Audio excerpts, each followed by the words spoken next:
كانت المباراة لسه بادئة والمدرجات لسه هتبتدي تتفرج على الماتش، لكن المفاجأة جت بدري جدا. باتيستا لاعب أوروجواي لقى نفسه بره الملعب بعد أقل من دقيقة. تدخل قوي وقرار سريع من الحكم وكارت أحمر قلب كل الحسابات. محدش مصدق اللي حصل في بطولة كبيرة زي دي. محدش بيطرد بالسرعة دي. الموضوع كان صادم بكل المقاييس، ومن وقتها واللقطة دي دخلت التاريخ. حادثة قصيرة في وقتها لكن بقيت في ذاكرة كأس العالم. اللاعب اللي كان بيلعب وهو بيضحك. في لعيبة لعبت عشان تكسب، لكن رونالدينهو كان بيلعب عشان يستمتع.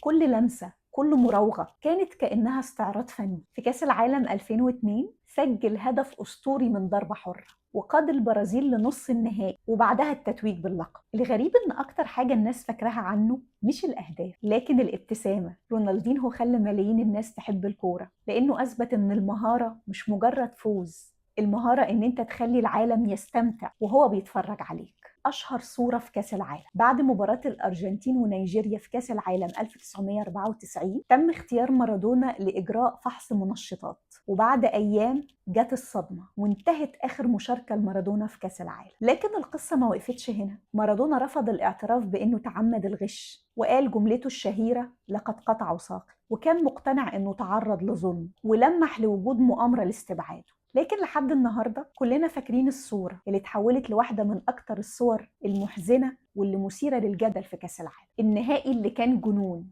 المباراة كانت بتخلص وبعدها تبدأ من تاني. نهائي كأس العالم 2022 الأرجنتين مسيطرة وميسي بيقرب من الحلم. الجمهور بدأ يحس إن النهاية قربت، بس فجأة دقيقتين بس امبابي سجل هدف وبعدها بدقيقة هدف تاني. المباراة اتقلبت. اللي كان شبه محسوم اتمسح في لحظة. الوقت بيجري والتوتر بيزيد والمدرجات مش مصدقة اللي بيحصل. أشواط إضافية، ميسي بيرجع التقدم للأرجنتين 3-2 وبعدها من مبابي تاني هاتريك 3-3. وفي ضربات الجزاء كل تسديدة كانت في منتهى الصعوبة، وفي النهاية الأرجنتين كسب. النهائي ده ما كانش ماتش، كان كأنه فيلم بيتكتب لحظة بلحظة، والمشاعر فيه كانت أقوى من النتيجة نفسها. تخيل تكسب ألمانيا في كأس العالم وبعدها تخرج من غير ما تخسر. الجزائر دخلت البطولة ومحدش متوقع منها نتائج كبيرة، لكن فجأة بتفوز على ألمانيا الغربية، واحدة من أكتر صدمات كأس العالم. العالم كله بدأ يتكلم عن المنتخب الجزائري والحلم بقى حقيقة. الجزائر بتلعب مبارياتها وتستنى النتيجة الأخيرة في المجموعة، ألمانيا ضد النمسا. الجزائر كانت محتاجة مباراة طبيعية بس، لكن اللي حصل كان غريب.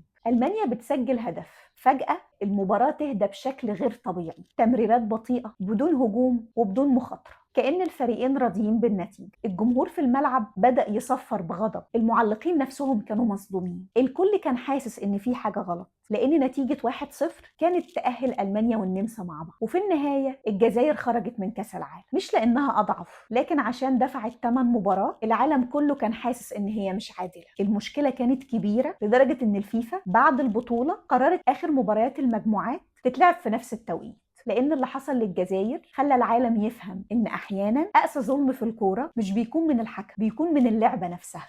أخطر جماهير في كأس العالم، المدرجات اللي بتغير التاريخ. في كأس العالم مش كل الحكاية في اللعيبة جوه الملعب، في قوة تانية مش بتلمس الكورة لكن بتغير النتيجة. مدرج كامل بيغني ويصرخ من أول دقيقة لآخر ثانية، ضغط مستمر يخلي الخصم يحس إنه بيلعب في أرض غريبة عنه تمام. جماهير إنجلترا في زمن الهوليجانز كانوا معروفين بالأجواء اللي بيعملوها بره الملعب قبل المباراة. سمعة كانت بتوصل للخصم قبل الفريق نفسه. وجماهير البرازيل حفلة كاملة من الأغاني والألوان والطاقة. مش بس دعم، ده سلاح نفسي يخلي أي فريق تدريجيا ينهار وسط الزحمة وصوت الاحتفالات. في الكورة في أصوات مش بتسجل أهداف لكن بتصنع التاريخ.